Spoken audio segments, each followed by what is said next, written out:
मेरे दोस्त दीपक की पत्नी मुझसे पर्दा करती थी, लेकिन फिर भी मेरा दोस्त दीपक मुझे हर दूसरे तीसरे दिन अपने घर खाने पर जरूर ले जाता। एक दिन मेरा दोस्त अपनी बीबी के लिए एक सुंदर सी पायल लेकर गया। अगले दिन वही पायल मैंने अपने पत्नी के पैरों में देखी। मुझे कुछ शक हुआ, तो मैं अचानक से दीपक के घर गया। वहां जो देखा तो मेरे सिर पर आसमान गिर पड़ा, क्योंकि वहां तो मेरी बीबी। आज फिर दीपक मेरे पीछे पड़ा हुआ था कि चलो तुम्हारी भाभी ने बिरयानी बनाई है। लेकिन मैंने दीपक को मना कर दिया, क्योंकि मुझे दीपक के घर बार बार जाना अच्छा नहीं लगता था, क्योंकि उसकी बीवी मुझसे पर्दा करती थी। मुझे लगता कि जैसे मेरी मौजूदगी में वो कंफर्टेबल फील नहीं करती। लेकिन पता नहीं दीपक को ये सब कुछ नज़र क्यों नहीं आता था। वो हफ्ते में एक दो बार मुझे खाने पर ले ही जाता था।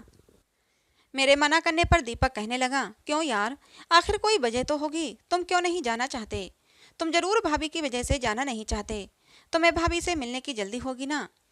इसलिए मैंने सोचा कि ये मेरी जान तो छोड़ने वाला नहीं, इसलिए मुझे कोई और बहाना बनाना चाहिए। मैं और दीपक एक ही ऑफिस में काम करते थे, बहुत ही अच्छी दोस्ती थी हमारी। मेरी शादी के बाद सिर्फ एक ही बार दीपक हमारे घर आया था। उसके बाद दीपक कभी हमारे घर नहीं आया था। दीपक की बात सुनकर मैंने सर नामे हिला दिया और कहा, नहीं यार, ऐसी बात नहीं है। असल में मेरे पिताजी की तबीयत तो ठीक नहीं है, उन्हीं को हॉस्पिटल लेकर जाना है, इसलिए तुम्हारे साथ नहीं आ सकता। मेरी बात सुनकर दीपक मुझसे सहमत हो गया। कहने लगा, हाँ यार, ये बात मैं तुम्हारी मानता हूँ। ये काम तुम्हारे लिए ज़्यादा ज़रूरी है। चलो कोई बात नहीं, तुम अंकल को लेकर हॉस्पिटल जाओ, मेरे साथ फिर कभी चलना। दीपक को बाय बोलकर मैं अपने घर आया तो मैं ये देखकर दंग रह गया कि घर पर मेरी बीबी सौम्या मौजूद नहीं थी। ऐसा पहले तो कभी नहीं हुआ था। हमारी शादी को 2 साल हो गए थे, लेकिन जब भी मैं ऑफिस से घर आता तो सौम्या मुझे घर पर ही मिलती थी। मैंने बाहर आकर चौकीदार से पूछा कि मेम साहब कहाँ गई हैं। तो चौकीदार कहने लगा कि साहब जी, मैडम जी अपने रूटीन के मुताबिक ही गई हैं, थोड़ी देर में वापस आ जाएंगी। चौकीदार की बात सुनकर मैं हक्का बक्का रह गया। इसका मतलब सौम्या मेरे ऑफिस जाने के बाद डेली कहीं जाती है, लेकिन कहाँ? मैं ये बात समझ नहीं पा रहा था। मैंने चौकीदार से फिर पूछा, तुम्हें पता है कि मेम साहब कहाँ जाती हैं? चौकीदार बोला, साहब जी हम तो नौकर हैं, हमें क्या पता साहब लोग कहाँ जाते हैं, कहाँ से आते हैं। जब मेम साहब आ जाएं तो आप उनसे खुद ही पूछ लेना कि वो कहाँ जाती हैं। मैंने हाँ में सर हिला दिया और अपने कमरे में आ गया, लेकिन मेरा दिमाग बहुत ज़्यादा थक चुका था। दिमाग में तरह तरह के सवाल आ रहे थे कि आखिर सौम्या कहाँ जाती है। मैं इसी उलझन में बैठा हुआ था कि तभी दीपक का फ़ोन आ गया। पूछने लगा, यार अंकल की तबीयत कैसी है? डॉक्टर ने चेकअप किया या नहीं? डॉक्टर ने क्या बताया? दीपक की बात सुनकर मैंने कहा कि पापा ने डॉक्टर के पास जाने से मना कर दिया, तो मैं उन्हें लेकर नहीं गया, घर आ गया। मेरी बात सुनकर दीपक कहने लगा, यार तुम भी कमाल करते हो, तुम तो कह रहे थे कि कल चेकअप कराना बहुत ज़्यादा ज़रूरी है। दीपक के कहने के अंदाज में हल्का हल्का गुस्सा था। उसकी बातें सुनकर मुझे भी गुस्सा आ गया। थोड़ा गुस्से से बोला, तो पापा ने जाने से मना कर दिया तो क्या पापा को कंधों पर उठाकर ले जाता? इतना कहकर मैंने फ़ोन काट दिया। अभी थोड़ी ही देर गुजरी थी कि सौम्या अंदर आई।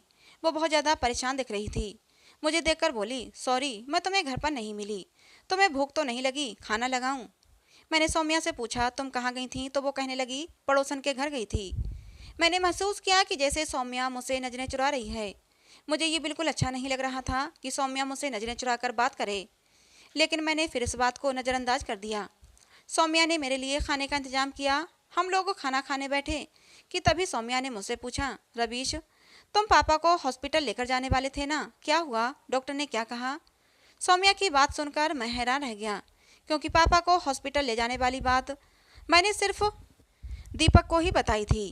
पापा को हॉस्पिटल ले जाने का कोई इरादा नहीं था मेरा, और ना ही कोई डेट फिक्स थी। ये बात तो मैंने दीपक से बचने के लिए ऑफिस में बैठे बैठे बना ली थी। फिर ये बात सौम्या को कैसे पता चली? मैंने सौम्या से कहा कि तुम्हें कैसे पता कि मैं पापा को हॉस्पिटल लेकर जाने वाला हूँ? मैंने तो तुम्हें इस बारे में पहले कुछ भी नहीं बताया था। मेरी बात सुनकर सौम्या हड़बड़ा गई। फिर हकलाते हुए बोली, मैंने तुम्हारे ऑफिस में फ़ोन किया था, वहीं से पता चला कि तुम अपने पापा को डॉक्टर के पास लेकर जाने वाले हो। इसीलिए मैंने सोचा कि तुम्हें आने में देर हो जाएगी, इसलिए मैं अपनी पड़ोसन के पास चली गई थी। सौम्या की बात सुनकर मैं चुप हो गया, लेकिन आज मुझे सौम्या का अंदाज थोड़ा बदला बदला लग रहा था। खाने के बाद सौम्या मेरे पास नहीं बैठी, वो जल्दी ही उठकर चली गई और किचन का काम समेटने लगी। मैंने भी ऑफिस का थोड़ा सा काम किया, लेकिन काम में मेरा मन नहीं लग रहा था। रात को जब मैं सोने के लिए लेटा तो मेरी आंखों में नींद नहीं थी। मेरा दिल बहुत ज़्यादा परेशान हो रहा था।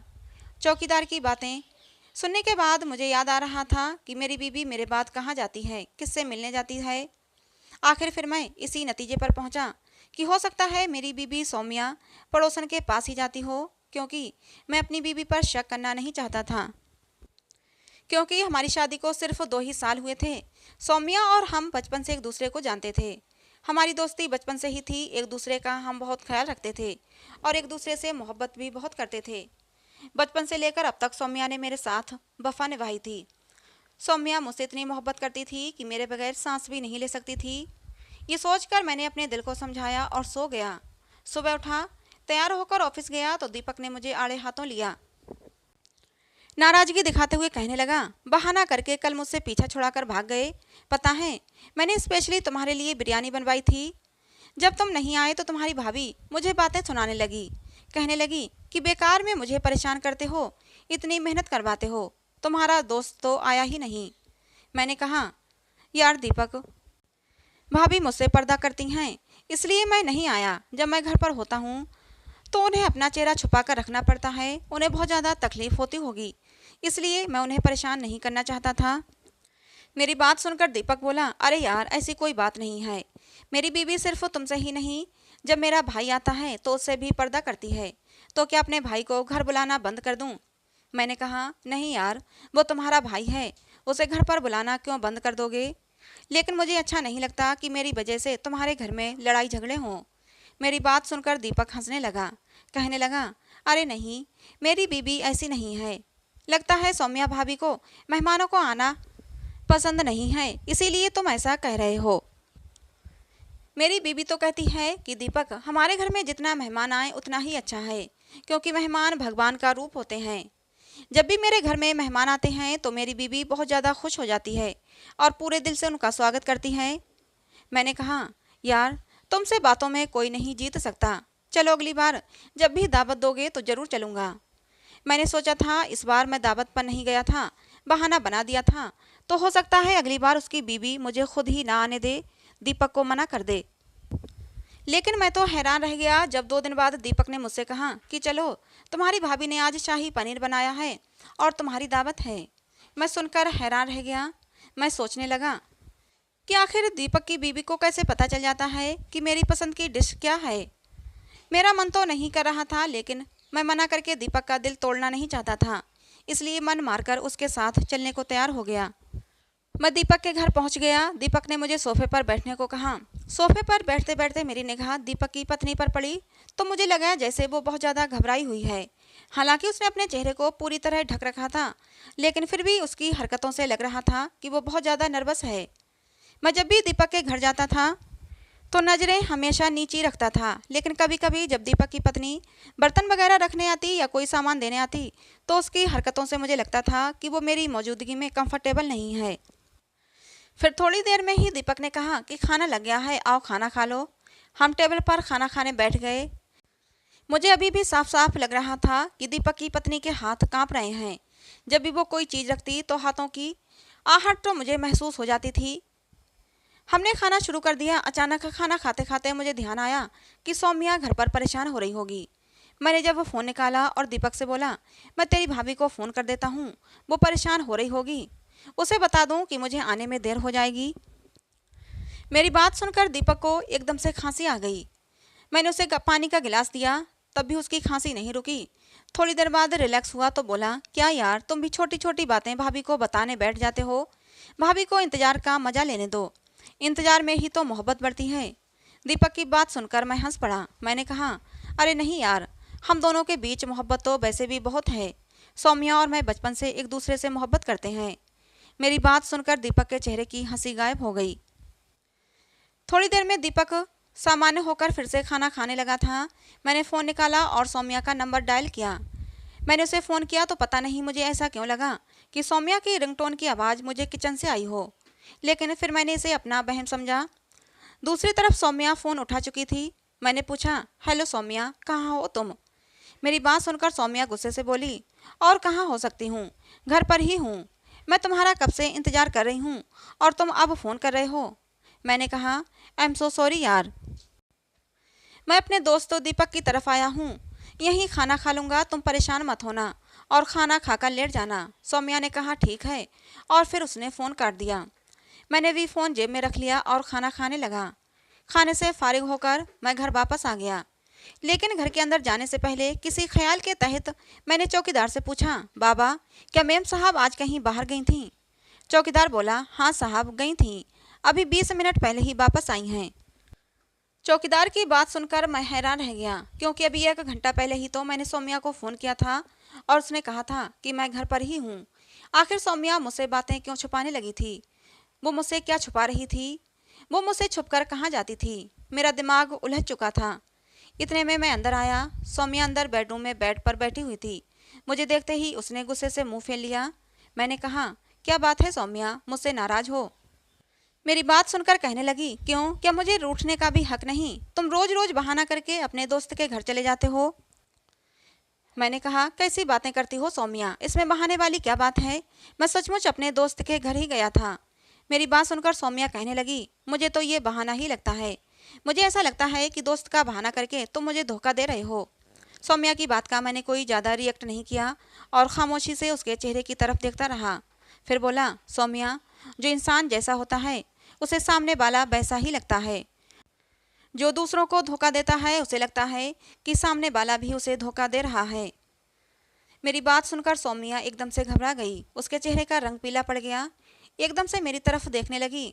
फिर मैंने कहा, क्या यार सौम्या, तुम इतनी जल्दी डर गई? मैं तो मजाक कर रहा था, तुम्हें मजाक भी समझ में नहीं आता? सौम्या बोली, नहीं, मैं डरी तो नहीं थी। उसके बोलने के अंदाज से लग रहा था कि वो अभी भी डरी हुई है। वो बोली, मैं डरी नहीं थी, बस वैसे ही पूछ रही थी। एक तो आप बिना बताए घर से चले जाते हैं, ऊपर से जब मैं आपको कुछ बोलती हूँ तो आप घुमा फिरा कर बातें करते हैं। वो रूठेपन से बोली। मैंने सौम्या का हाथ पकड़ लिया और उसे अपने पास करते हुए कहा, सौम्या एक बात बताओ, अगर पति घर से बिना बताए बाहर चला जाए तो ये कैसी हरकत है? सौम्या बोली, बहुत ही गलत हरकत है, ऐसा नहीं करना चाहिए। पति पत्नी का रिश्ता तो विश्वास पर कायम होता है। अगर कोई बात है तो साथ मिलकर बैठकर बात को समझाना चाहिए, ना कि एक दूसरे को धोखा देना चाहिए। मैंने दोबारा सौम्या से पूछा, ये कानून सिर्फ पति के लिए है या पत्नी के लिए भी है? मेरी बात सुनकर सौम्या झुंझला गई और हाथ छुड़ाकर बाहर चली गई। कहने लगी, पता नहीं दीपक के घर से ऐसी क्या चीज़ खाकर आते हैं कि ऐसी अजीब अजीब सी बातें शुरू हो जाती हैं और ये अजीब अजीब सी बातें ख़त्म होने का नाम ही नहीं लेती। सौम्या के जाने के बाद मैं सोचने लगा, आखिर सौम्या ये सब क्यों कर रही है? जब मैंने दीपक के घर से उसे फ़ोन किया था तो वो मुझे बता भी तो सकती थी कि वो घर पर नहीं है, या जाने से पहले एक मैसेज भी तो कर सकती थी कि उसे कहीं जाना है। मैं क्या उसे जाने से मना करता क्या?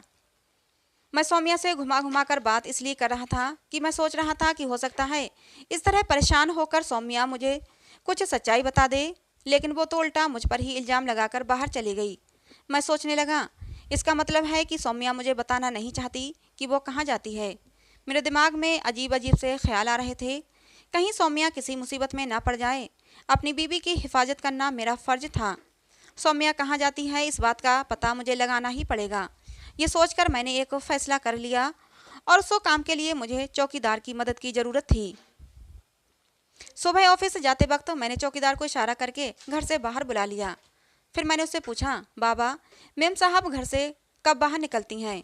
तो चौकीदार बोला कि साहब, कि आपके ऑफिस से आने से कुछ देर पहले ही निकलती हैं और भगवान की करनी कुछ ऐसी होती है कि आप भी उस दिन घर लेट वापस आते हैं और आपके आने से कुछ देर पहले ही मेम साहब घर पहुंच जाती हैं।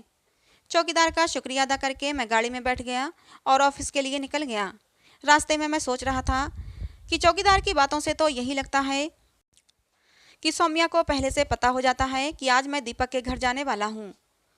अब सोचने वाली बात यह थी कि जब मैं सौम्या को नहीं बताता कि मैं दीपक के घर जा रहा हूँ तो मुझसे पहले ही सौम्या को कौन बताता था? मेरी रूटीन की खबर सौम्या को कौन देता था? वैसे तो मुझे सौम्या पर पूरा भरोसा था, लेकिन अब मेरा विश्वास थोड़ा थोड़ा सौम्या पर से टूटने लगा था। दिमाग कहता कि सौम्या मेरे साथ धोखा कर रही है, लेकिन दिल इस बात को मानने से इनकार करता। दिल कहता कि सौम्या कभी मुझे धोखा नहीं दे सकती। मैं ऑफिस में इन्हीं ख्यालों में घूम रहा था। परेशान सा काम में लगा रहता, कोई काम ढंग से नहीं कर पाता। मेरी परेशानी को दीपक ने भी भांप लिया था। वो मुझसे पूछने लगा, क्या बात है रवीश, तुम बहुत ज़्यादा परेशान लगते हो, सब खैरियत तो है? अंकल की तबीयत तो ठीक है ना? अब मैं उसे क्या बताता कि मैं अपनी बीवी की वजह से परेशान हूँ। वो मुझे बिना बताए घर से कहीं चली जाती है। मैं उसी फिक्र में घुलता रहता हूँ। मैं बोला, हाँ यार, पापा की तबीयत तो कुछ ठीक नहीं है, उनका बीपी नॉर्मल नहीं रहता। दीपक बोला, अंकल अपने खाने पीने का परहेज तो करते हैं ना? मैं बोला, हाँ परहेज तो करते हैं। मैंने अपने छोटे भाई को फ़ोन करके बोल दिया है कि पापा का ध्यान रखे। वो बता रहा था कि हर वक्त साय की तरह उनके साथ रहता है। वो खाने पीने का पूरा परहेज करते हैं। वैसे ये पापा वाली बात थोड़ी सच भी थी। मैं पापा की वजह से भी परेशान था, तो यही वजह मैंने दीपक को भी बता दी। मेरी बात सुनकर दीपक बोला, चलो भगवान अच्छा ही करेंगे, अंकल जल्दी ही ठीक हो जाएंगे। चलो ऐसा करते हैं, मार्केट चलते हैं। आज मेरी बीबी का जन्मदिन है, तो उसके लिए तोहफा लेना है। तुम भी मेरे साथ चलो, तुम्हारा भी दिल बहल जाएगा। लेकिन मेरा कहीं भी जाने का मन नहीं कर रहा था, इसलिए मैंने दीपक को मना कर दिया। लेकिन वो दीपक ही क्या जो किसी की बात मान ले। वो मेरी मिन्नतें करने लगा, अपनी दोस्ती की कस्में देने लगा। मैं भी झुंझला गया कि क्या यार बच्चों जैसी हरकतें करते हो, बच्चों की तरह जिद लेकर बैठ जाते हो। कम से कम सामने वाले की मजबूरी को तो समझना चाहिए, और तुम हो कि समझना ही नहीं चाहते। मेरे इतना सुनाने पर भी वो नाराज नहीं हुआ, हंसते हुए कहने लगा, चाहे दुनिया इधर की उधर हो जाए, अपनी बीबी के लिए गिफ्ट लेने तो मैं तुम्हारे साथ ही जाऊंगा, क्योंकि गिफ्ट लेने का मुझे कोई तजुर्बा नहीं है। मैं नाना करते हुए भी मजबूरी में दीपक के साथ चल पड़ा। सच कहूँ तो मुझे उस पर उस वक्त बहुत गुस्सा आ रहा था। वो किसी की मजबूरी को समझता ही नहीं है, हमेशा जोंक की तरह चिपका रहता है। मैं उस दिन को कोसने लगा जब मैंने दीपक के साथ दोस्ती की थी। अजीब इंसान था, किसी के सुख दुख तकलीफ से उसे कोई मतलब ही नहीं था। वो चाहता था कि बस उसकी ही हंसी हंसी जाए। ऐसी बात नहीं थी कि ऑफिस में सिर्फ मेरे ही साथ उसकी दोस्ती थी, औरों के साथ भी उसकी दोस्ती थी। लेकिन हमेशा कहीं भी जाना होता तो वो मुझे ही घसीट कर ले जाता। मैं मन मारकर उसके साथ मार्केट चला आया। थोड़ी देर इधर उधर घूमने के बाद भी उसे कुछ पसंद नहीं आया। सामने ही एक ज्वेलर्स की शॉप थी, हम उस शॉप के अंदर चले गए।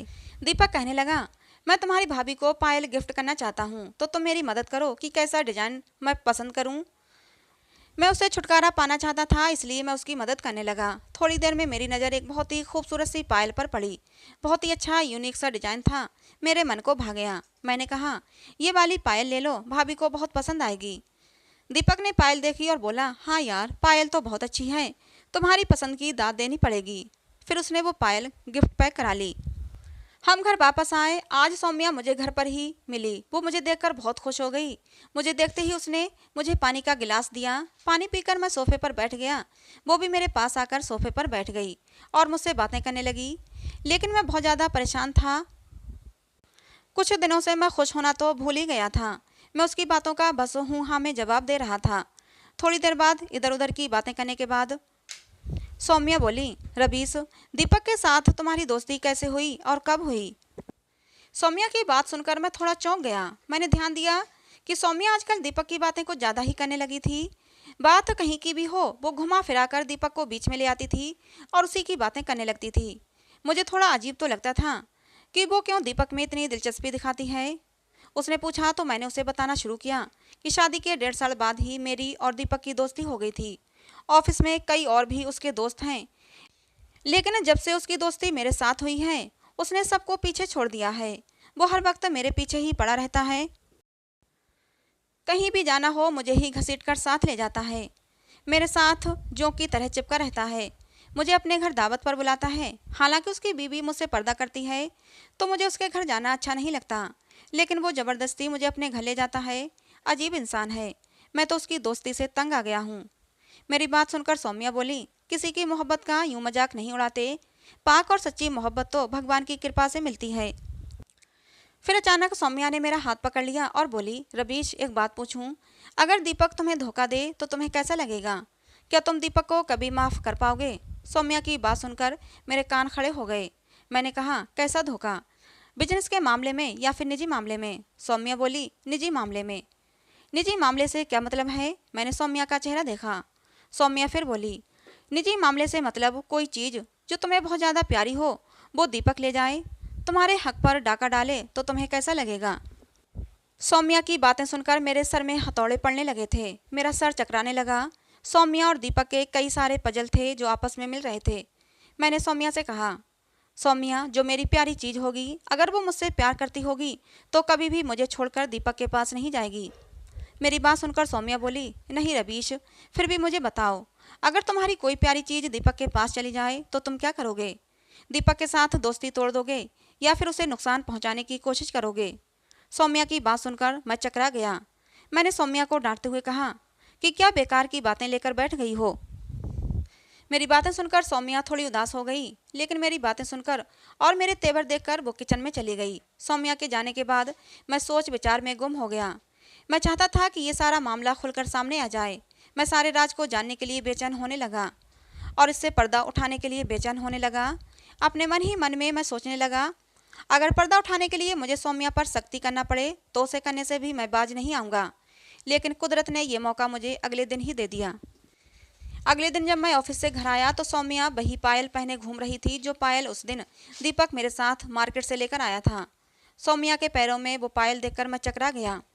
खुद को नॉर्मल करते हुए मैंने सौम्या से पूछा, सौम्या, ये पायल तुम्हारे पैरों में बहुत अच्छी लग रही है, कहाँ से खरीदी? मैंने बस वो बहुत ही सरसरी सा पूछा था, जिससे कि उसे शक ना हो। मेरी बात सुनकर वो मुस्कुरा दी और कहने लगी, जब तुम ऑफिस चले जाते हो तो मैं अपनी उसी दोस्त के घर जाती हूँ जिसके बारे में मैंने उस दिन तुम्हें बताया था। ये पायल मुझे उसी ने दी है। मैंने हाँ में सिर हिला दिया और अपने प्लान के बारे में सोचने लगा। अब आगे मुझे क्या करना है वो मुझे खूब पता था। अगले दिन मैं ऑफिस गया तो मैंने दीपक से कहा, दीपक, मैं तुम्हारे घर खाने पर आऊँगा। दीपक खुश हो गया और उसने अपनी बीवी को फ़ोन कर दिया कि कुछ अच्छा बनाकर रखे। छुट्टी होने से आधा घंटा पहले मैं दीपक से छुपकर दीपक के घर की तरफ चल दिया। दीपक के घर पर पहुंचकर मैंने अचानक से दरवाज़ा खोल दिया और सामने का मंजर देखकर मेरे पैरों तले से ज़मीन सरक गई, क्योंकि सामने ही सोफे पर मेरी बीबी सौम्या बैठी हुई थी। सौम्या मुझे देखकर थर थर काँपने लगी। मेरा गुस्से से बुरा हाल था। मैं चीखते हुए बोला, सौम्या, तुमने मेरे साथ इतना बड़ा धोखा क्यों किया? मेरे गुस्से से सौम्या थर थर काँप रही थी। रोते हुए मेरे कदमों में बैठ गई और कहने लगी, रवीश, पहले एक बार मेरी बात तो सुन लो, मैंने तुम्हें कोई धोखा नहीं दिया। मैं न चाहते हुए भी सौम्या की बात सुनने के लिए वहीं सोफे पर बैठ गया। सौम्या रोते हुए कह रही थी कि रवीश, तुम्हें तो पता है कि मेरी एक और जुड़वा बहन भी थी, उसका नाम सोफिया था। सौम्या तुमसे बहुत प्यार करती थी और ये बात उसने अपनी बहन सोफिया को भी बताई हुई थी। लेकिन पता नहीं क्यों सोफिया को कुछ दिनों से ये एहसास होने लगा था कि सौम्या वो उससे कुछ बातें छुपाने लगी है। सोफिया ने उससे पूछा भी, लेकिन उसने टाल दिया। फिर एक दिन तुम्हारी और सौम्या की मंगनी तय हो गई। मंगनी के दिन भी सौम्या खुश नहीं थी। सोफिया ने उसे लाखों पूछने की कोशिश की, लेकिन उसने कुछ नहीं बताया। फिर शादी का दिन भी आ गया। शादी के दिन भी सौम्या चुप चुप सी थी और फिर वही हुआ जो नहीं होना चाहिए था। सौम्या घर छोड़कर भाग गई और वो अपने पीछे एक खत छोड़ गई थी जिसमें लिखा था कि वो किसी और लड़के से प्यार करती है और उसी के साथ जा रही है और उसी के साथ शादी करेगी। मेरे माँ बाप सोफिया के पास गए और कहने लगे, सोफिया, अब तुम ही हमारी इज्जत बचा सकती हो। तुम सौम्या बनकर मंडप में बैठ जाओ और अभी इसके साथ शादी कर लो। और इस तरह अपने माँ बाप की इज्जत को बचाने के लिए मुझे यानी कि सोफिया को सौम्या बनकर तुमसे शादी करनी पड़ी। मैं अपने माँ बाप से बहुत प्यार करती थी और उनकी इज्जत को उछलता हुआ नहीं देख सकती थी, इसलिए मुझे सोफिया से सौम्या बनना पड़ा। बाद में मेरे माँ बाप ने सबको ये कह दिया कि सोफिया की हार्ट अटैक आने से मौत हो गई है। मेरी कोई गलती नहीं थी, लेकिन फिर भी मुझे मार दिया गया, सिर्फ अपनी इज्जत बचाने के लिए। रवीश, जिसे तुम अपनी सौम्या समझते हो वो तुम्हारी सौम्या नहीं बल्कि वो सोफिया है। तुम्हारी सौम्या तो शादी वाले दिन ही तुम्हें छोड़कर भाग गई थी। तब से मैं ही तुम्हारे साथ सौम्या बनकर रह रही हूँ। उस दिन जब दीपक को हमारे घर तुमने दावत पर बुलाया था तो मैंने उसे पहली बार देखा था। मैं उसे पहचान नहीं पाई थी, लेकिन मेरी और सौम्या की शक्ल एक जैसी थी, इसलिए दीपक मुझे पहचान गया था। क्योंकि सौम्या ने दीपक से ही शादी की थी। उसने घर जाकर सौम्या को मेरे बारे में बताया। फिर सौम्या ने मुझे कॉल की थी। सौम्या और मैं एक दूसरे से राब्ते में आ चुके थे। हम दोनों बहनें आपस में बातें कर लेते थे, इसीलिए दीपक तुम्हें ज़बरदस्ती खाने पर ले जाता जिससे कि हम दोनों बहनें आपस में मिल सकें। तुम लोग बाहर खाना खा रहे होते थे, तब तक मैं और सौम्या अंदर कमरे में बैठे आपस में बातें करते थे। तुम्हारे जाने से पहले ही मैं निकल लेती थी और तुम्हारे से पहले ही मैं घर पहुंच जाती थी। मैं आपके ऑफिस टाइम पर कभी भी घर से बाहर नहीं निकलती थी, क्योंकि अगर आप मेरे पीछे से घर आ जाते तो आप मुझ पर शक करते और फिर मैं आपको क्या जवाब देती। जब आपको दीपक के घर जाना होता था तभी सौम्या मुझे कॉल करती थी, मुझे अपने घर बुलाती, फिर मैं सौम्या के घर चली जाती।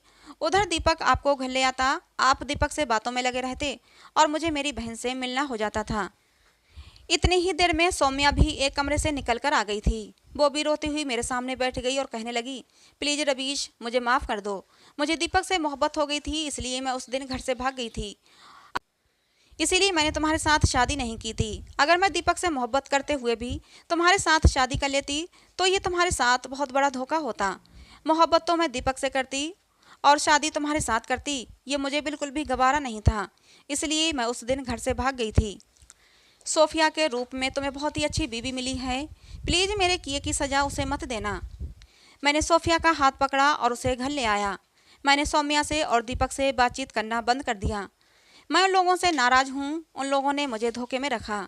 मैं सोफिया से नाराज़ नहीं हूँ, क्योंकि उसके साथ तो वैसे भी गलत हुआ था। सोफिया मुझे हर वक्त समझाती कि सौम्या को और दीपक को माफ़ कर दो और उनसे सुलह कर लो, लेकिन मैंने अब तक सौम्या को और दीपक को माफ़ नहीं किया है और ना ही उनसे कोई बातचीत की है। सौम्या की मुझे रोज़ कॉल आती है, दीपक भी मुझे रोज़ कॉल करता है, ऑफिस में भी मुलाकात होती है तो मैं उससे बचकर निकल जाता हूँ। अब आप लोग ही बताइए, क्या मुझे सौम्या और दीपक को माफ़ कर देना चाहिए? क्या मुझे उनसे बातचीत शुरू कर देना चाहिए? जो सौम्या और दीपक ने मेरे साथ किया वो सही किया या गलत? अपनी राय कमेंट बॉक्स में ज़रूर देना। तो दोस्तों, आपको हमारी ये कहानी कैसी लगी कमेंट बॉक्स में ज़रूर बताना। कहानी पसंद आई हो तो प्लीज़ लाइक करना, ऐसी और कहानियों के लिए हमारे चैनल को सब्सक्राइब करना। कहानी को अंत तक सुनने के लिए आप लोगों का बहुत बहुत धन्यवाद। मिलते हैं दोस्तों अगली किसी नई कहानी में।